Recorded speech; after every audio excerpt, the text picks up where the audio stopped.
Hey there, guys. Welcome back to another episode of Time Out with Kisei. This is the Conversations with Kisei portion. And we have an extraordinary guest whose story is nothing short of inspiring. He's hailing from Neptune, New Jersey. He's a dedicated father of six. Yes, that includes two sets of twins. A powerhouse in the world of finance. He's a seasoned executive who understands the game of money like few others. But that's not all. He's also the prolific author of 61 books and the visionary founder of Kim Unity, a movement dedicated to uplifting and empowering communities. Please welcome to the show the unstoppable Nasir. And let's get you some. Welcome to Time Out. Welcome to Time Out. We appreciate you being here. You know, we do a lot of conversing, and I was like, listen, I need to have you here because, when we talk, you have you have all those books, you have a wealth of information that you don't mind sharing with the culture. And, my whole platform here is dedicated to uplifting the culture, making things a little uncomfortable for us, and just opening our minds to new things, or not so new things, but old things that need to be reintroduced, so to speak. I like that. So yes, right. So we brought you here today because we want to know about what you have to say on the current climate. And the first thing I said to you was, you said you need for the topic to be, we are not okay. We are not okay. We are not okay. So before we get into we are not okay, I gave my interlude of you. Just give us real brief. Tell us who Nasir is, where Nasir originated from, so on and so forth. Where is Nasir your government name? Yeah, Nasir is not my government name. Nasir is my chosen name. Um, so, first and foremost, I want to say Hetepu to the family out there who's listening to the podcast. You'll notice that I use African words in speech to connect with the family. And Hotepu just means satisfaction. I'm satisfied that you are all here to join us. And it's still morning, so I can also greet people with the phrase Baka Nefer, which means that the rising of the sun or the morning is great Okay, and so good. real fast before Yeah. we get into anything else, people love to ride me for saying Grand Rising. People, are we biscuits? Why are you saying what? Like what? How do you feel about Grand Rising? And to you, Yeah. to your knowledge, where does that come from? Well, it's actually a term that the ancient Egyptians would use to greet. There's several greetings, and that is one greeting. And I don't have the Medu Neter, which they refer to as the Greeks referred to as hieroglyphs, or sacred or holy writings. But in the Medu Neter, there you'll see the term Baka Nefer. Okay. And so it's something, this is one of these terms that we've been saying and doing for actually thousands of years without recognizing that that's what we've been doing. So we're So just reconnecting right, to our ancestral speech I and love way that. of doing things. So the first time I heard it, it was years ago, but I want to say I was watching one of the slave shows, and they were saying that they don't say we don't want to say good morning because um in the morning, once the slave masters had the slaves down and that hole all night, the first thing they would see is the sun. And anyway, good morning, and there's nothing good about that. Yeah, the day. There's nothing good about that. Or also, it's not when we are waking up. There's nothing to be mourned. We are grand. We are the grandest rising. Like I'm not gonna look at Sunny and say good morning. I'm looking at Sunny and say grand rising, because that is the grandest of rising. So okay, we went off to the set to the left to the Yeah, second. yeah. I understand historical reference and, based on what has happened to some of our ancestors, that the every morning wasn't a good morning, right? When the sun rose, we were actually um, in in in disarray and had a lot of angst about the day ahead of us because we didn't know what was coming.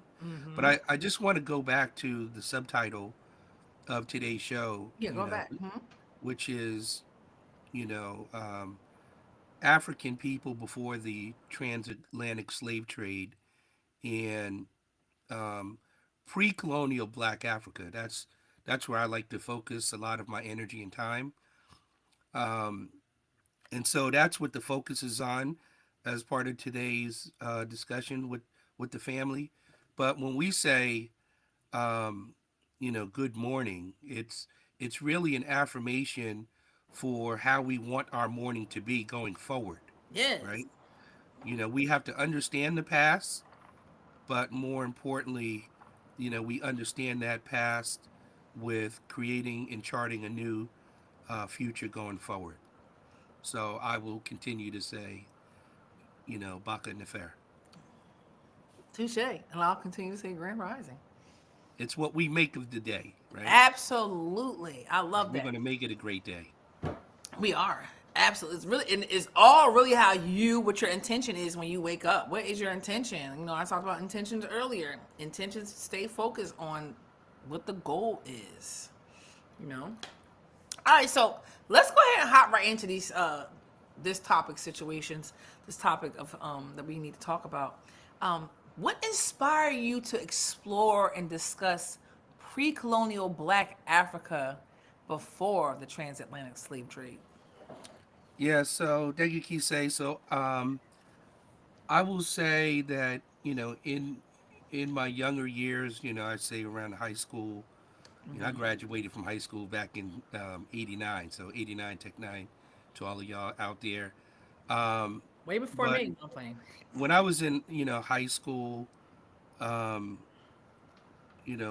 back when they had the song "Stop the Violence," it kind of changed the mindset. And so I was searching for myself, um, and I used the platform of religion initially, and I don't today. I mean, I will engage in discussions, but I don't have a religious orientation per se. But I do have a African worldview and Okay. outlook on the world. So back then, I was looking for religion and understanding where did we come from. Most I people think have everybody to, was. you Everybody was. know, they ask those questions. Where do we come from? What languages did we speak in the beginning? Where were we? Yeah. Who were we? And- It's so funny you said it, because this morning on my episode I said, when we were in school, it was understood that our time started as slavery. It yeah, wasn't that's why something we got to before. zero in on pre-colonial, right? Before we were Absolutely. influenced by European or they call Western society. But um, we have a great, rich history that religion could not satisfy. So, I grew up in several religious denominations, everything from Seventh Day Adventist to Baptist, and some non-denominational stuff. But when I went to college, I went to Virginia State University. Okay. Big up to VSU, One time for Trojans, VS2, for VSU we got. VSU. Um, Oh, I'm but sorry. at VSU, being in campus life, you engage in a lot of discussions outside of the classroom. And so, in search of finding myself, I got exposed to, the teachings of the Honorable Elijah Muhammad, Malcolm X, Louis Farrakhan, and then I studied, under Dr. York, to say the least. He was my enlightener, where I started to continue down the religious path and understanding, but became a Muslim. I learned, in high school, I learned Spanish. I had Spanish people in the hood from Eatontown that I grew up with. I knew a little bit of Spanish. And then I finished high school in Virginia, Oh, where I okay. learned a little bit of French. And so, becoming a Muslim, I ended up learning Arabic. I learned Hebrew.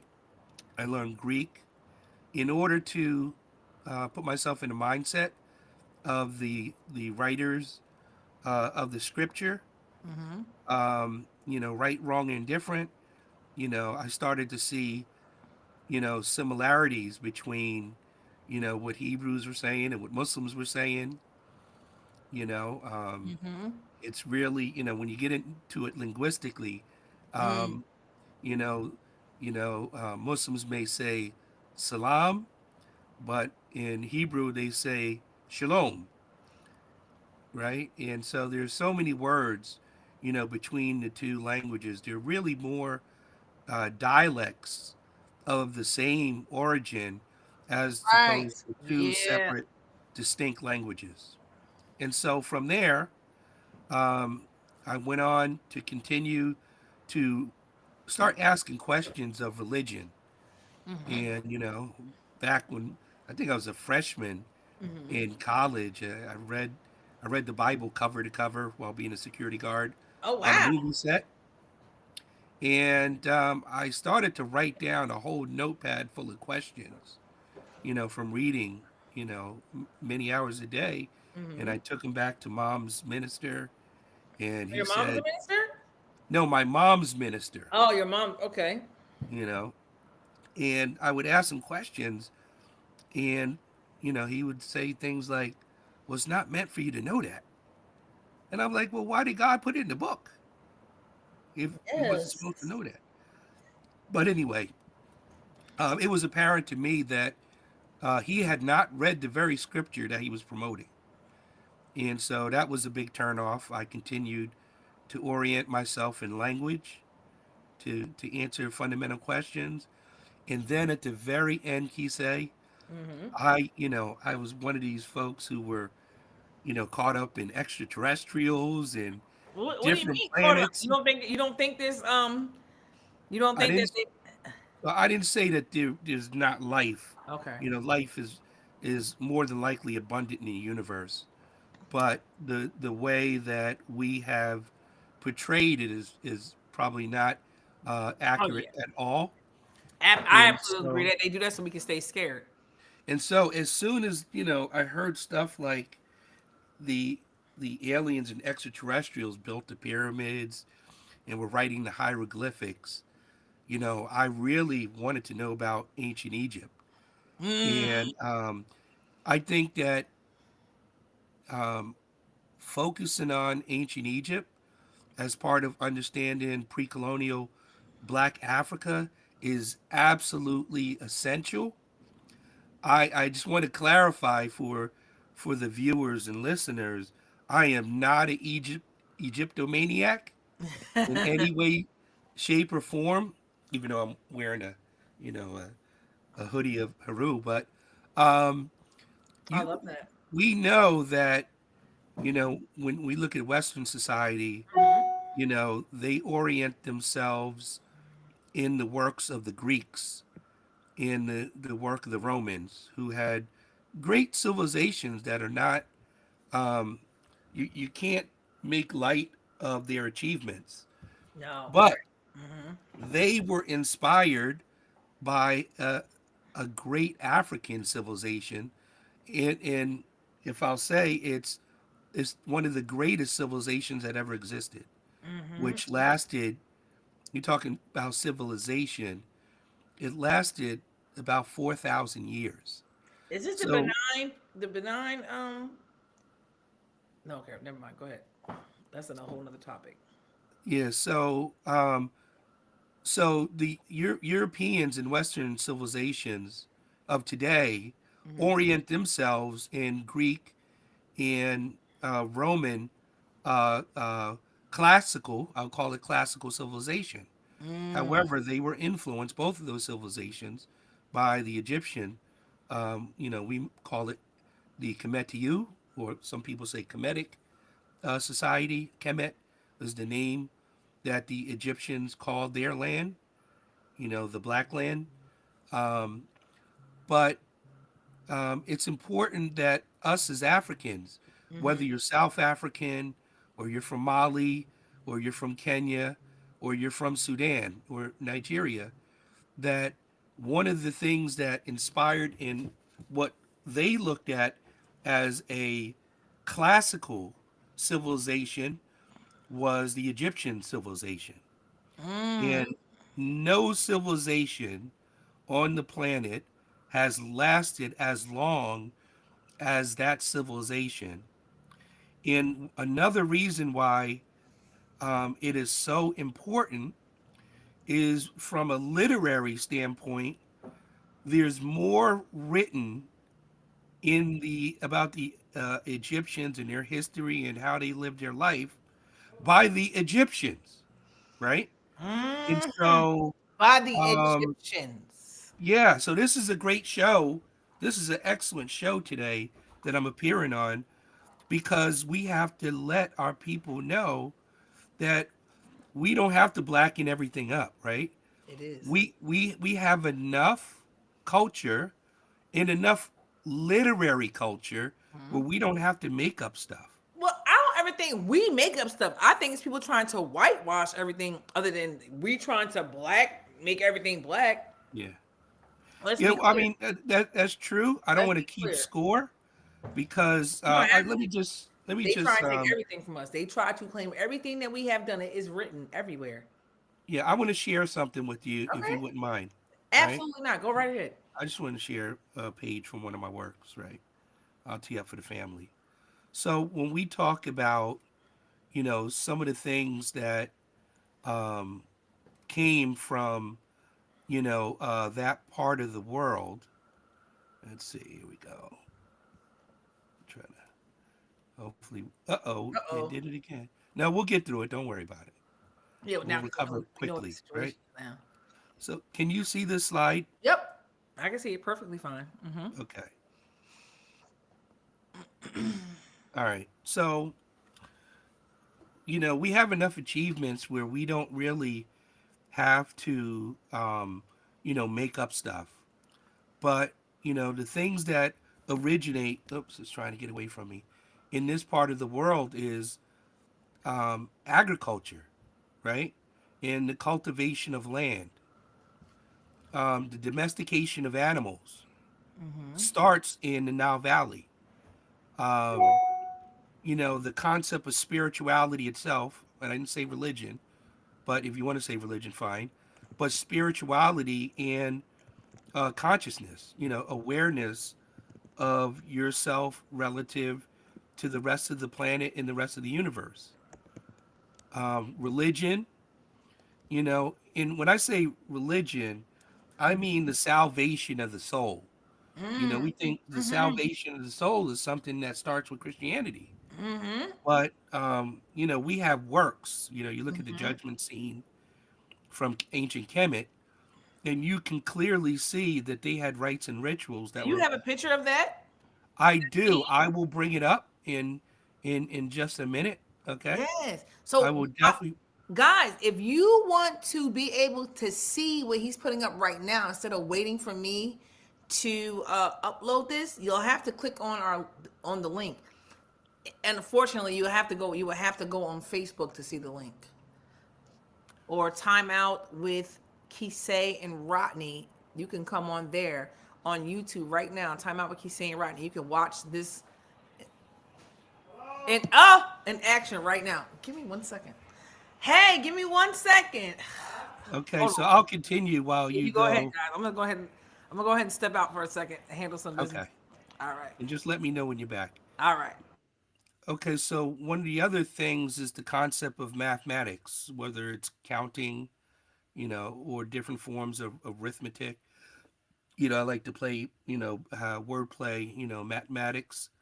Um, I'll touch on this a little bit more in detail, but, the technology of writing, we call it the divine speech, the Medu Neter, but the technology of writing itself um, is something that was founded in the Nile Valley, and the Egyptians have works as early as about 3200, BCE. For starters, we have science. Whether it's chemistry or philosophy, a lot of the sciences actually originate in ancient Kemet or the Nile Valley. Um, the concept of using medicinal practice, whether it's plants or plants with divine speech, resuscitation um, words of power, we call Heka, originates there. Building monuments in pyramid structures, erecting temples, you know, um, electricity, metallurgy, the concept of royalty or a monarchy system. We had the pharaonic system in pre-dynastic Egypt. You know, um, you had the Nubians who had a pharaonic system before the Egyptians, and then you have the educational system, and whether it's rhetoric, um, arithmetic, art, and so forth. We had the concept of a degree is a learning system from the Egyptian priests. And not last but least would be what we know as government, you know, um, having an administrative system where um, we can organize, collect taxes. They didn't do it through a system of money, but they did it based on a system of valuables, where the the administration of the king would go out and collect taxes, and the writing, the first portions of writing, actually started from counting what was being traded or what was being collected by way of taxes, and then redistributed to the rest of the population. Wow. And So I that is don't get it. that's when the Bible says, "Give Caesar what we owe Caesar," and so on and so forth. Yeah, well, I'm gonna leave that one alone per se, right? But yes, out of fairness to what you said, the Greeks and the Romans collected taxes from other neighboring countries and civilizations to redistribute the wealth from the aristocracy or the noble families and back to the population, and more importantly to the military. Oh, okay. All Now, right. while you're doing that, I'm gonna get ready to queue up the. I found it here. I'm gonna queue up um, some stuff on Ma'at, but I do want to come back to language, and you let me know how you want to handle it. You listen. We're here. You do you. Yeah. So You are free. This is your platform right now. I'm just presenting the space. okay. So when one of the things that we've lost, in we we have a sense of loss, and I'm talking about African people, Yeah. through Yeah. the diaspora, and I mean throughout the world, not just in the United States, but even in Africa. Oh And God, yes. Oh God, yes. in Africa is rediscovering itself and dusting off things. But one of the things that we lost, you know, um, during the transatlantic slave trade which weakened Africa to this very day, is when we were dispersed throughout the nations of the world, we lost our culture. Mm-hmm. So, Mm-hmm. how do we define culture? Well, when we look Oh, what? That's a at beautiful question. folks like in India or China or other countries, right? It's so funny you say that because I was just watching a clip of Muhammad Ali when he was doing an interview and a man called us Negroes and he was like, call us blacks. And he was like, well, why? He was like, well, every country, their people are named after every Indians are named after India and Right. Africans are named after Africa. So like we don't who do we identify with? Who do we identify with? And you know, and, we as African people identify with a continent instead of the tribe that we come from, Right. right? Right. Or the nation, that we come from, right? And so, but how do we identify what is culture? I hear a lot of people talk about the culture, the culture, right? Well, Yeah, the you checked me when the I said that. I love that. there are many cultures, Mhm. and this is not a dig at anyone, but I'm just Oh, informing the people yeah. that culture is defined by the way you dress, right? Asian or Chinese or Japanese garb or Indian garb or Native American garb based on what they wear, right? That's one of the hallmarks of culture. Another hallmark of culture is music, right? Um, you know, when you hear Middle Eastern music, it's Middle Eastern music, even though you Yes. don't understand the language. It's same with Mexican music versus Spanish music. Like I can tell Puerto Rican music different than Mexican music. Yeah, uh-huh. Absolutely. Right. And then, one of the most important aspects, and I want to give a big shout out to the Temple of Anu in Newark, but the Nasut Biti and chief priest there talked yesterday just about, what having rituals, right? Mm-hmm. Having rituals and what it repairs, in your life. And I want to remind the viewers that I'm not talking about religion per se or Right. religion at all. Mm-hmm. But, you know, we have rituals, whether your ritual in the morning is, I put my socks on, then I put my underwear on, then I put my t-shirt on. That could be a ritual, right? Yep. But Yep. the rituals that I'm talking about are things like we invented Kwanzaa, for example, right?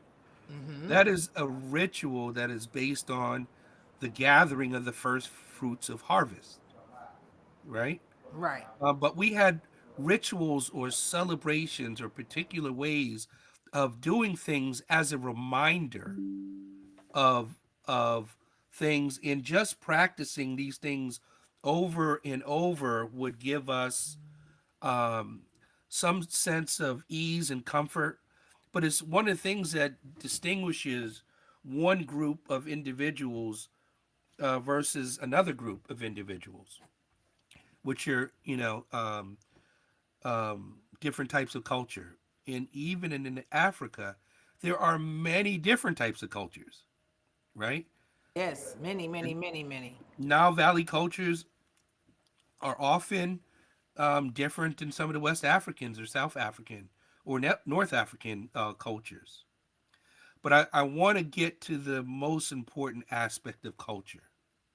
And hopefully it doesn't blow the doors off, the people. But language, right? Mm-hmm. Being able to speak in our own tongue.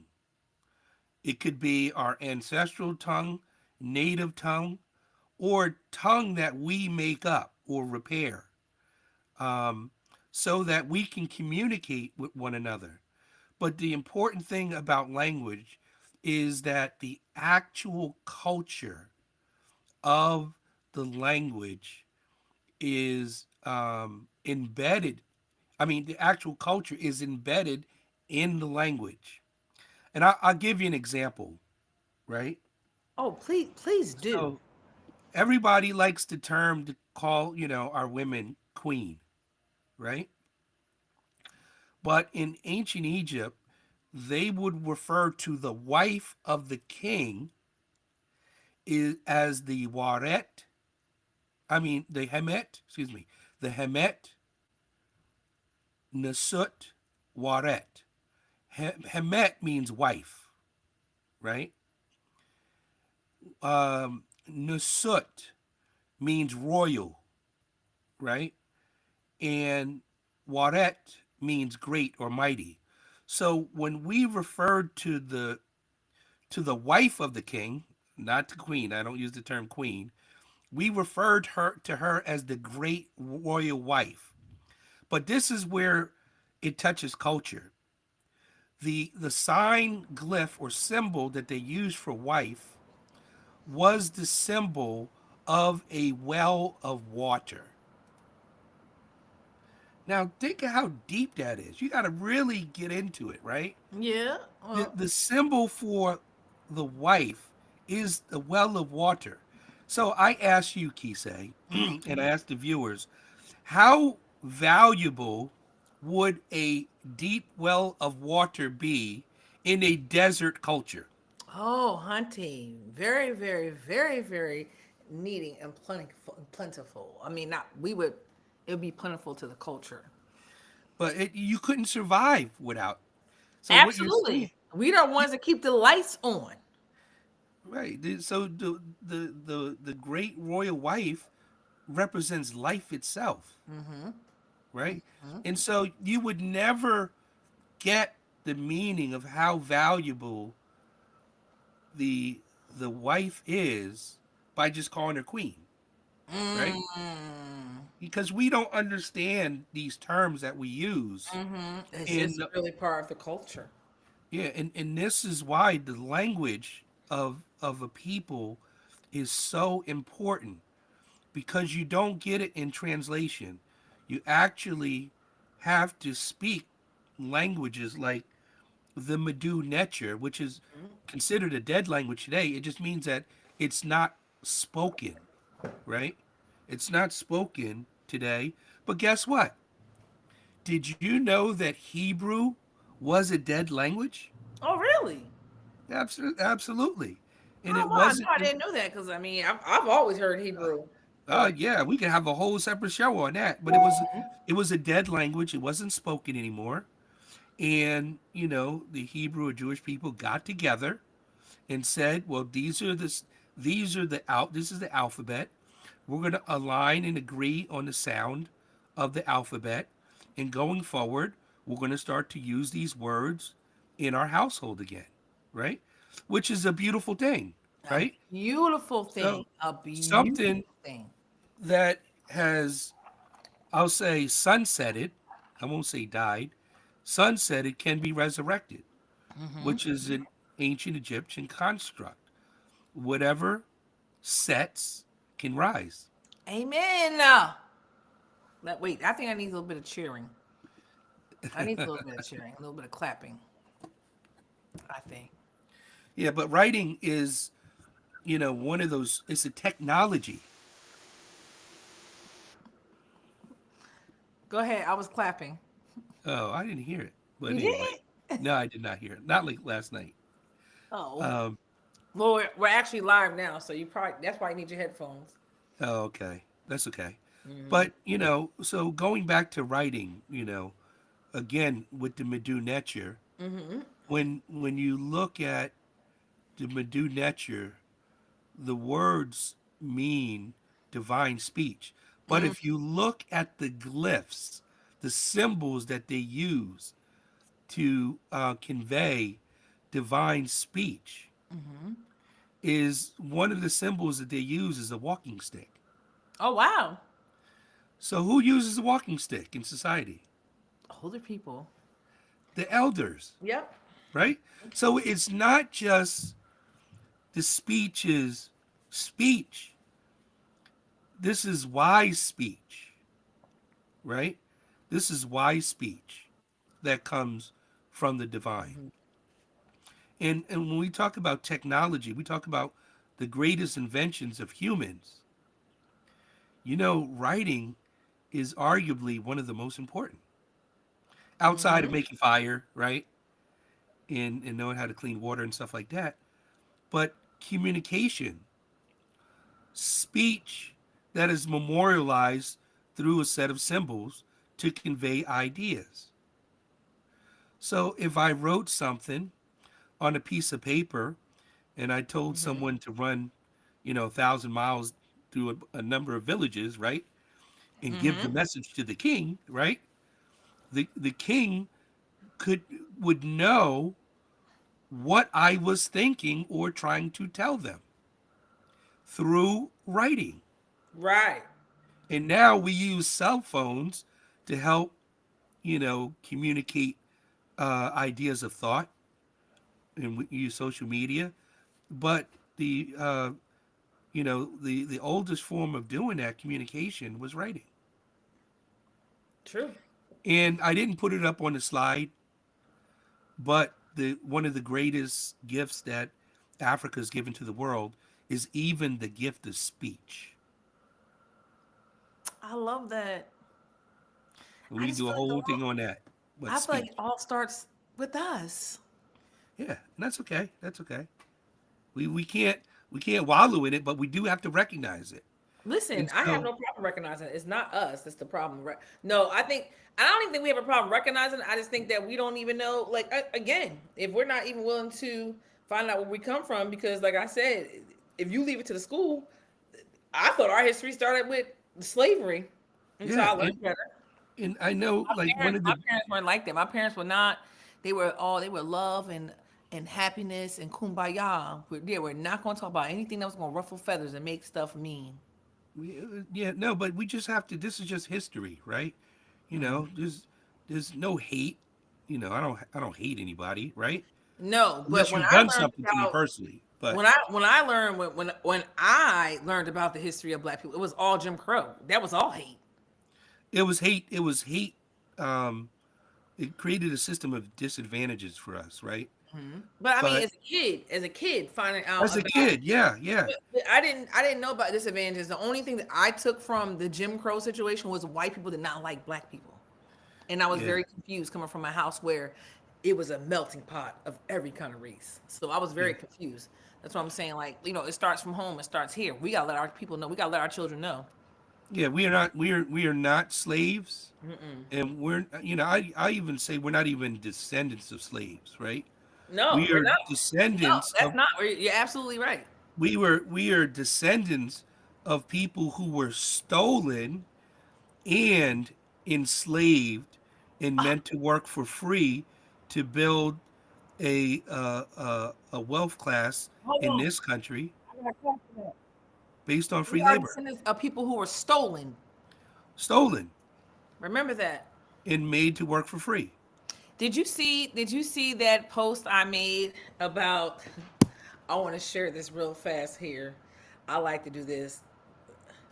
And Um while you're doing that, I just want to kind of yeah. get something else out there, right? Go ahead and get some go ahead and look for what it I want So, to post this. you know, the way that it's distorted in current textbooks, even, you know, this is the part that needs to be thrown out. They call it involuntary migration now. It wasn't involuntary. Yeah, it was involuntary, but it wasn't a it wasn't migration. voluntary. It wasn't but that It listen, wasn't call it voluntary, but let's not try and dress it up though. no, that's what I'm Let's saying. not try and dress it up. Yeah, that's not accurate. Because when That's you not an say accurate involuntary depiction. manslaughter, you didn't mean to kill somebody. You meant to take us from when we meant where we came from. You meant to take us. Like it was involuntary on our like, please, you moved us. You stole us. Yeah, so What's that's that? how the education. Theft by taking. That's what that we are That was descendants of theft by taking. yeah. If you take someone against their will today, you go to jail, right? Yeah. Where's that? So Where is we that? we can't we can't soften it up. You know, history is history, right? Oh, There's ways to this make right here. amends to that history, but we have been impacted, and we suffer a sense of loss We do. as a result. Wait, really fast. I want to play this. I want to play this. Wait a minute, this lady. This because this is what a lot of white people think. people, how would you feel if white people held an event every year on the coast, the South Coast, Gulf Coast, and we called it White Beach Weekend? And black people weren't allowed to attend this event. Girl, we wouldn't give a llama's left coochie lip if you and every other white person in white America gathered together today on the nearest beach eating potato salad with raisins in it and dancing offbeat to the Beach Boys. But I do have a question for you, Joy. How would you and all of those white people feel if we as black people came to that very same beach that y'all were having White Beach Wednesday or whatever you just said, and we stole you? And we stole you. And we drug you across an ocean to an entirely new continent and made you build a country after stealing everything from you. And then we offered you nothing in return for your services. How would you all feel, Joy? Every single time I hear something like this fly out of a white person's mouth, it just goes to show that you are more of an enemy than an ally. Because what about Black History Month makes you so upset? Joy, do you not understand that we were enslaved for hundreds of years? We were stolen, beaten, raped, murdered, and given absolutely nothing in return after building this country. Hallelujah. And so because we take 1 month out of the year and we desire to celebrate ourselves, it makes you upset? And who in the hell told you in that partially crossed eye that white people could not participate in Black History Month? That last part was irrelevant, but we were stolen. People Yo. love to leave that out. Do you know what they call that in law enforcement today? They call Kidnapping. it Well, no, trafficking. human trafficking. It's called human trafficking. Yeah. Yeah. So that don't try and dress us up involuntary. No, we were stolen. Yeah. We were stolen in this place. That's not where we from. And then they mad. Go back to where we come. I'm from here. I don't know anything. I don't even know if I go to Africa right now. I gotta find out everything. I don't know where to stay. I don't know where to go. I don't know where my people are. What? And so I know one of the things that you wanted to talk about, I think it's the right time, given what you just said, is the psychology that emanated from being taken away from our home, and brought to a new land where we didn't know anyone. And we didn't even, there was so many different languages spoken in Africa, even on the West Coast, that when we were brought to the Americas during the transatlantic slave trade, we couldn't even communicate with one another because we didn't speak the same languages, right? Yo, it just breaks my heart. Just the thought. Yeah. So going back to the pre-colonial, right? When we focus on not just the lost part of our history, right? Because slavery is the part that is where we experience the sense of loss, but it affects our psychology because we don't understand origin. Just same way someone who's adopted, right? And they The don't same way know. for our trolls. Our trolls right here. Our troll, he hasn't said a word because probably he has learned I'm something. not focused on them, right? No, 'Cause no, you're no. not gonna But get no, I'm saying this to say a lot of white people have something to say because they don't know. Like he said something earlier, we were given the same rights. No, we weren't. But No, they we don't weren't. know that because the history that's put out there makes us look like lazy people. Yeah. That's Well, what's been ingrained for them. They don't know. yeah. They don't understand their own history, right? That's that problem, right? Well, no, I Let mean alone our they history. heard the same history that we heard that white Right. men are strong and gods and they fix everything and they're in control of everything when realistically they're thieves and liars and killers and murderers and child molesters. Okay. But we, as a result of all of that, which you just mentioned, right?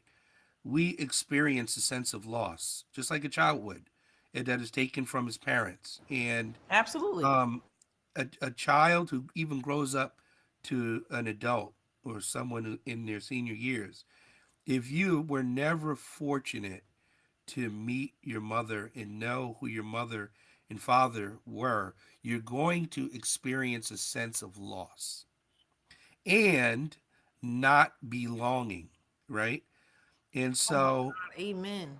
we need to close that void that we have in our hearts and our mind by learning about our mothers and fathers, right? I encourage people to get your DNA test, right? Find out where you come from, you know? Um, and the thing is, we were forced to become an African melting pot of different languages, cultures, right? And identities where we had to create I call it a new, right? We had to create a new culture, right? And part of what we do That's true. today That's true. We did. That's is a true. legacy from what we had to create because of what was taken from us. But we have enough technology, we have enough access to information where if we still have that innate curiosity to know, um, to want to know where we came from and who we are, get a DNA test is a great idea, right? And start to learn about those countries that we were stolen from and what cultures and languages are spoken there. And as soon as you start to relearn, remember, right? Because our member was taken from us, right? Oh, So God, we yes, have to yes. be remembered Mm-hmm. and understand, our origin and our history prior to that transatlantic slave trade, which we call the Ma'afa. The Ma'afa is the Great Destruction. And it wasn't just the great destruction of the people who made it to the Caribbean, South America, Europe and America, but it was also the people that were left behind Mm, because mm. these civilizations were destroyed, by allowing, religious systems, foreign religious systems of Europe to come into Africa and developing trade with us, admiring our stuff, to just saying, you know what? Let's just take it. It's, Oh, manifest destiny. The Pope said, if you're a non Christian country, you can take whatever, you can kill whoever. That was an official charter by the head of the Christian state at the time to go out and marauder and kill and maim and steal and develop wealth, more importantly, from it. mm-hmm. Oh, that's well, yeah. That's so. It's so sad, but so enlightening. Look, somebody over here saying true. Yeah. Yeah. Let's see what some of our guests are saying. That's a lot. That's a lot of people are here watching. They want to hear what you have to say. I love it. We have 1.5 likes over here Yeah. on So TikTok. okay. So, So so okay. one of the things that I want to do, because I don't want to end, I never like to end on sour notes, right? No, yeah. Is what do Listen, we do? we've only gotten through one of our questions. We already, and I know we already said we already knew this was going to do this. So this is we definitely need to make this in just into a series. I Yeah, mean, we can yeah. even come back later on and keep doing this. But Like, before we get off of this jack, right? mm-hmm. I want to talk about restoration, right? How do we restore, you know, um, the effects of what has happened to us, right? Yeah, because that's what people don't know how to heal. People don't know how to heal. People Yeah, know how to and be we, bitter, and they don't know how to heal. yeah. So part of that restoration, and now I want to get to that picture you asked about, right? One of the beautiful things that came from the Nile Valley is this concept called Ma'at. Mm-hmm.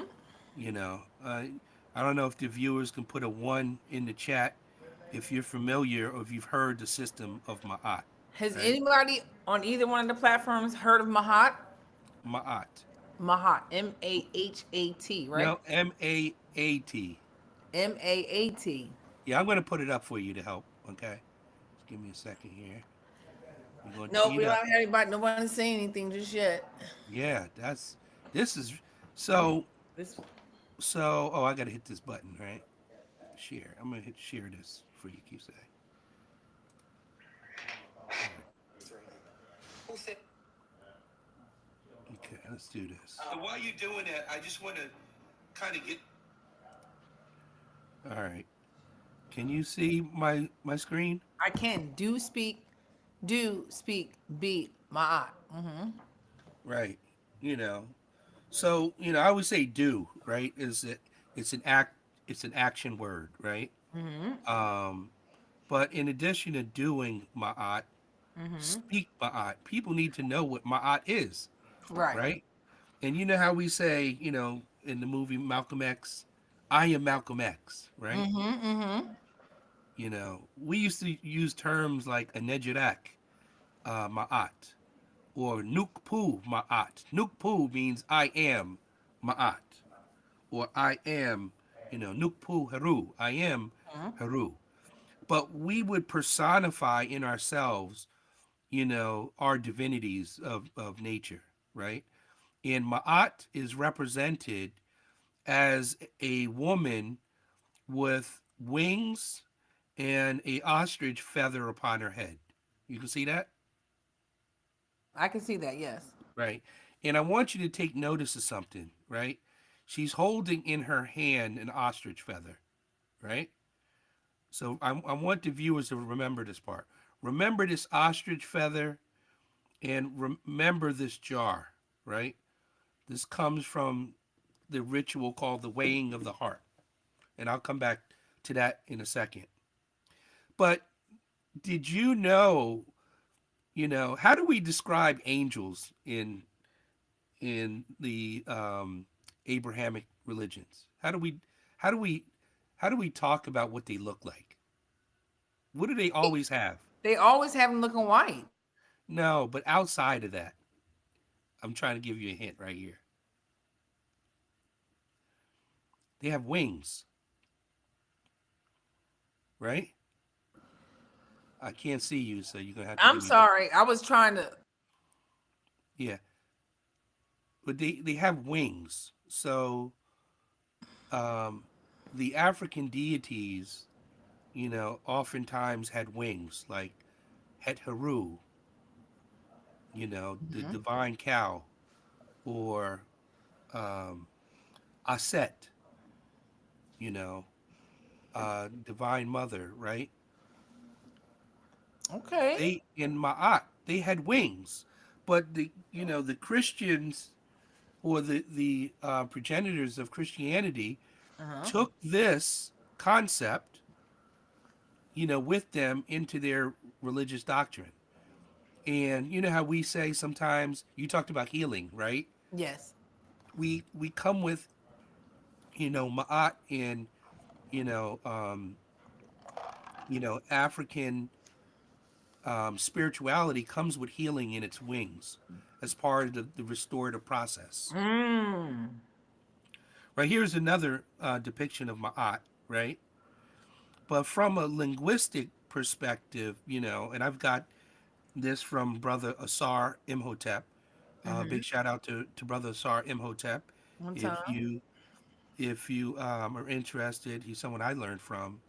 But he focuses on linguistics, and he talks about the the base of the word ma'at coming from the word leg or tree trunk, foundation. Also, something that is straight, narrow, correct, or correctness, or upright.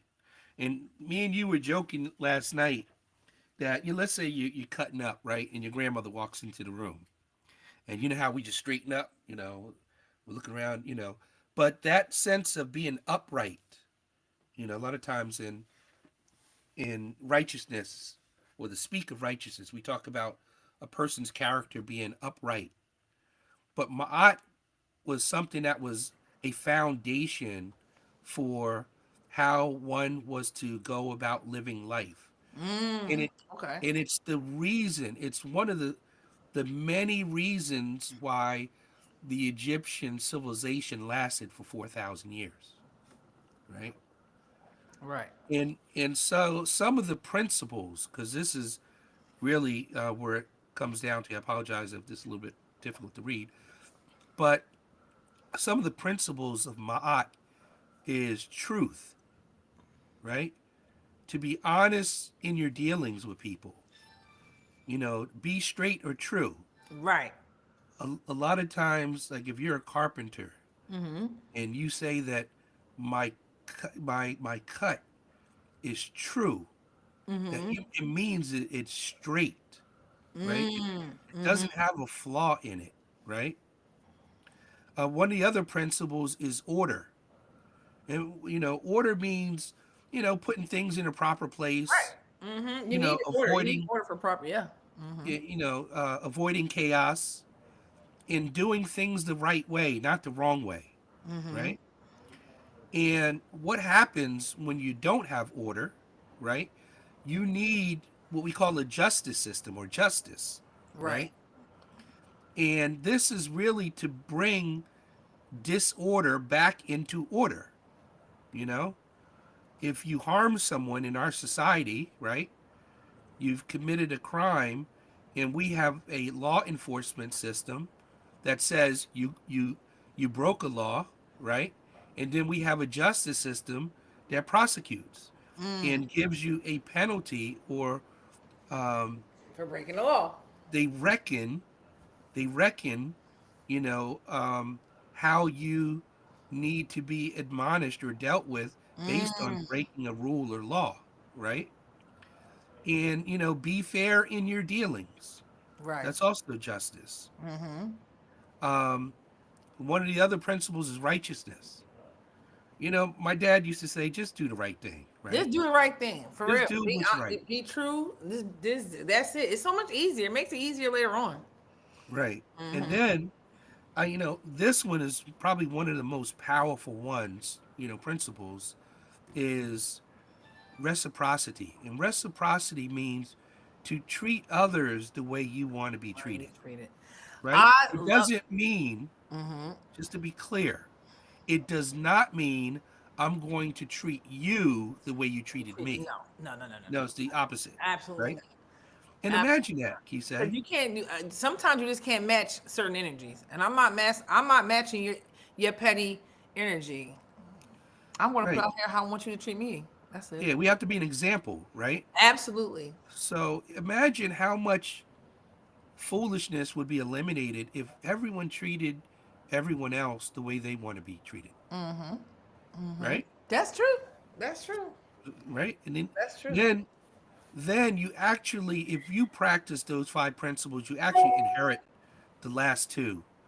You Which you is you harmony get and balance. harmony and balance in your life, I love that. right?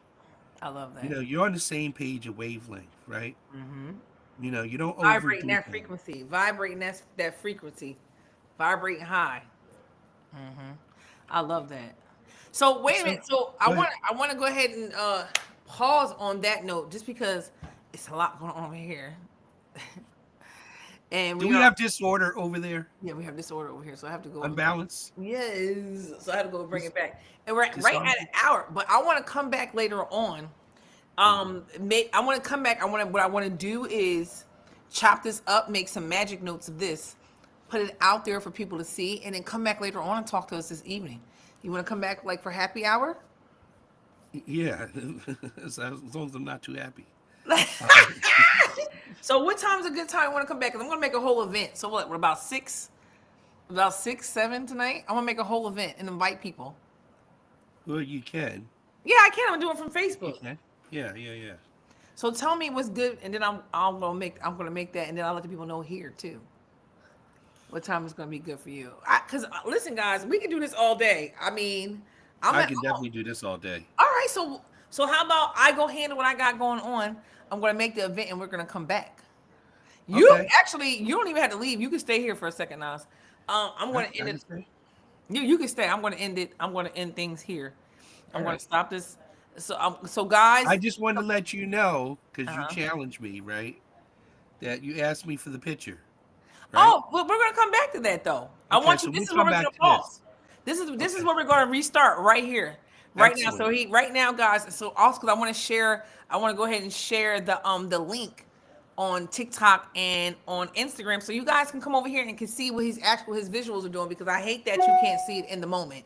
So you're gonna have to wait for me. I'm gonna upload it here, but you're gonna have to wait unless you do it in a moment, you can't see it. So I'm gonna go ahead and end this here, make some magic clips, and we're gonna come back in a couple hours because, like I said, I'm over here healing. I had part 2 done, and Nas is over here. He's being his best, living his best life, being an entrepreneur, working from home. So, guys, thank you so much. Stay tuned. We'll be back in about an hour or two. All right.